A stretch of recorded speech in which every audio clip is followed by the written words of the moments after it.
Let me tell you something about growing up. And that is, most adults don't do what they love when they grow up. Do you want to know the reason why? And that is because they chose practicality over passion. Nothing is fulfilling as doing something from the heart. Nothing you do out of pure love can ever be replaced by money, success, or any external approval. All you need to do is follow your heart. Follow your dreams, follow what makes you happy. Do not forget to use your heart whenever you are making any life decisions because not every time your brain knows what's the best for you. So always remember that your life's purpose is to be you. Always remember that. Paint yourself however you wish. So when I was a child, I thought life was easy, full of joy and good things until we grow old. I used to enjoy my life and spend every time of mine happy doing things I love, like doing many child stuff things, especially when I was a child. But when I grew up, that's when I realized that being a child is one of the happiest times of our lives. No problems to worry about, we can live and enjoy our life like what we want to do on a daily basis. Like there is no fear and no sadness.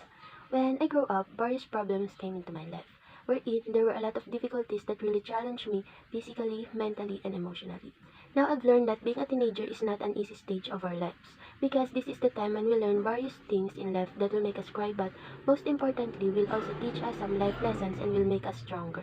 Even though we face a lot of difficulties, remember to breathe and pause for a while. There's nothing wrong with being a child at heart sometimes, but always put a limit. Continue to live your life and develop who you are because one day you'll be a successful one and you'll create a better and happy life.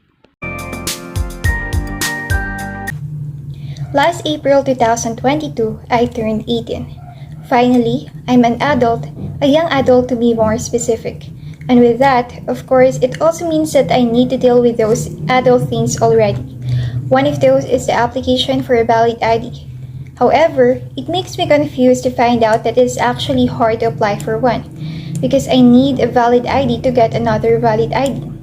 Before, I thought that it's just the same thing as how we get our school ID. We just need to look at the camera and smile, but it turns out that it's not.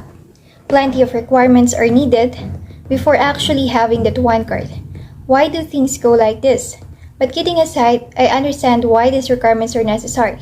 I just can't really accept the irony of it, where I need a valid ID to get one. What adulting life is it, right? Here's a thing. Our brain can remember things and sometimes not. Some years in our life are still blurry, right? But memorable things, especially embarrassing moments, still haunts you. Now let's dive in the sea of regrets, shall we? Back then, when I was a young child, it was recess time for me as a first grader. When I was eating the chips my mom gave me, I heard something like a crack but I chose to ignore it and instead give some chips to my classmates. And then they started laughing so hard, so I asked them why are they laughing, and then I noticed myself that my hands and uniform are covered with blood. My classmate told me to look myself in the mirror, and when I looked myself in the mirror, I saw that I lost my front teeth, and that's the reason why are they laughing. So I immediately go to the bathroom to wash my hands and also to gargle. And then when I go back to our room, I feel embarrassed to them since I lost my front teeth, and that's it. Are you interested in hearing more embarrassing moment? However, this time it's Myla's story. Hi, I'm Myla, and today I'm going to tell you about my most embarrassing childhood moment. So when I was a kid, I was very adventurous and stubborn. And every afternoon, I'm going out with my friend, and we are going to wander around the neighborhood like that.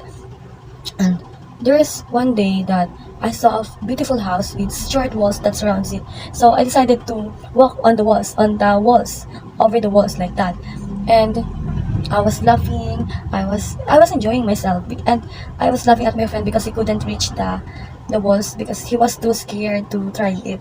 And then suddenly I felt that there's a pain in my feet. So I decided to look down. There's blood, and I didn't know where that blood came from. So I cried. I was crying, and then I noticed that there's spiky nails. There's spiky nails around the wall, on top of the wall. So the spike penetrated my feet. So Oh, but a little background about this, that I did not grow up in an expressive family.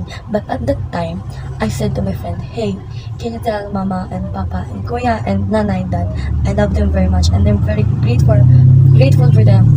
I'm happy that I have them in my short life. Because I was thinking that I was going to die that time. And he was crying as well, because I was crying hysterically, I was panicking, I don't know what to do. So for me, it was embarrassing because they do not know me as expressive little girl, a sweet little girl. I don't tell them I love you. I don't tell them I love them like that. And I don't do hugs. So I'm not very expressive with my feelings, and that's also my family. So, but at the same time, I was very proud because I found out that I'm sweet, that I can express my feelings as well. And that's all. Thank you.